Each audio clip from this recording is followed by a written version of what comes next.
یہ آپ صلی اللہ علیہ وسلم کے بارے میں بھی ایک بڑی غلط فہمی ہے کہ آپ صلی اللہ علیہ وسلم نے بڑی ایسی زندگی گزاری جس میں کپڑوں میں پیوند لگے ہوتے تھے، کھانے پینے کو بھی ترک کر دیا آپ صلی اللہ علیہ وسلم نے، پیٹ پہ پتھر بندے ہوتے تھے. اور اس سے یہ تاثر دیا جاتا ہے کہ شاید اسلام اس چیز کو آئیڈیلائز کرتا ہے کہ آپ دنیا کی ساری جو یہ فطری چیزیں ہیں ان کو فقیری اختیار کریں. فقیری اختیار کر لیں.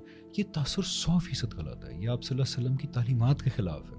میں پہلے تو اس کو حدیث سے ثابت کرتا ہوں کہ آپ صلی اللہ علیہ وسلم کے پاس صحابی آئے، انہوں نے کہا یا رسول اللہ، اور یہ بڑی مشہور صحیح حدیث ہے کہ That's میرا interesting. آپ حدیث سے ثابت کرنے لگے ہیں. The student of غامدی صاحب. دیکھیں نا، غامدی صاحب تو کہہ رہے ہیں کہ قرآن کی جو بہت ساری الیبوریشنز ہیں آپ کو حدیث میں ملتی ہیں. غامدی صاحب کو پرابلم یہ ہے کہ جب آپ حدیث کو ایز اے پیرل سورس کھڑا کر دیتے ہیں قرآن کے ساتھ. دیکھیں حدیث کے اندر آپ صلی اللہ علیہ وسلم نے صحابی آپ صلی اللہ علیہ وسلم کے پاس، انہوں نے کہا کہ یا رسول اللہ میرا دل کرتا ہے میں اچھے کپڑے پہنوں، میں اچھا کھاؤں، میری سواری اچھی ہو. یا رسول اللہ کیا یہ تکبر ہے؟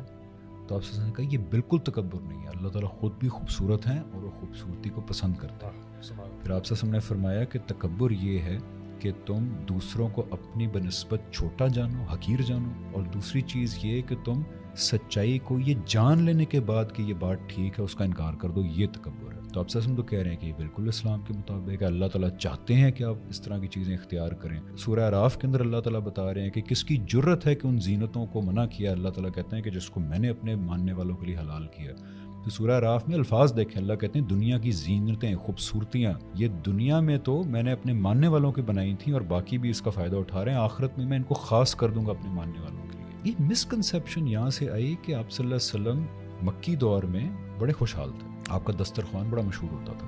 اس کے بعد جب مدنی دور میں آئے تو وہاں پہ ظاہری بات ہے کہ ایک ٹف پیریڈ آیا. صحابہ بھی جو ہے ریفیوجیز بن کے مکہ سے مدینہ آئے جن کو اصحاب صف کہا جاتا ہے. اس وقت اب امیجن کریں نا کتنے صحابہ کی رسپانسبلٹی، اتنا ٹرائل کا پیریڈ چل رہا، تب آپ صلی اللہ علیہ وسلم یہ لائف سٹائل اختیار کیا کہ یار اب پہلے وہ کھائیں گے پھر میں کھاؤں، پہلے کپڑا ان کے پاس جائے گا پھر میرے پاس آئے گا. تو یہ کوئی ایسی چیز نہیں ہے جس کو آپ صلی اللہ علیہ وسلم نے as an Islamic ideal role model تصور کیا. یہ بلکہ اسلام کی کلیئر کٹ ٹیچنگ کے خلاف چیز ہے. یہ کوئی آئیڈیلائز کرنے کی بات نہیں. ایسا رہبانیت کو بھی تو منع کیا نا اللہ نے، بالکل کیٹاگوریکلی رہبانیت کو منع کر دیا.